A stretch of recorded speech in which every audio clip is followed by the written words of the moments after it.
রোজ রোজ একঘেয়ে মাছ বাদ দিয়ে আজ করে নিয়েছি ফুলকপি আলু ডিমের ঝোল। ফুলকপি আলু কেটে নিয়েছি, মটরশুঁটি, টক দই, 4টে ডিম, পেঁয়াজ, রসুন, আদা। আদা আর রসুনটাকে বেটে নিয়েছি, জল দিয়েছি কড়াইতে, জলটা ফুটে উঠলেই একটু লবণ দিয়ে ফুলকপি আলুটাকে ভাপিয়ে ছেঁকে নিয়েছি। ডিমগুলো ভেজে নিয়েছি, ডিমগুলোতে একটু লবণ দিয়ে ভেজে নিয়েছি, সিদ্ধ করে করা যায় তবে আমি ভেজে করব। ভাজা হয়ে গেছে, মাঝখান থেকে কেটে দিলাম, এইভাবে প্রতিটা ডিম ভাজা হয়ে গেছে।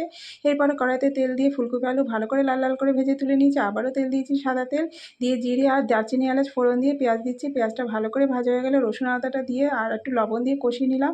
এরপরে জিরের গুঁড়ো, ধনের গুঁড়ো, শুকনো লঙ্কার গুঁড়ো, হলুদ আর কাশ্মীরি লঙ্কার গুঁড়ো দিয়ে ভালো করে একটু জল দিয়ে কষিয়ে নিতে হবে। টক দই, ফেটানো টক দই দিয়ে দিয়েছি, দিয়ে আবারও নাড়াচাড়া করে কষিয়ে ভেজে রাখা ফুলকপি আলু আর মটরশুঁটিটা দিয়ে নেড়েচেড়ে কষিয়ে গরম জল দিয়ে দিলাম।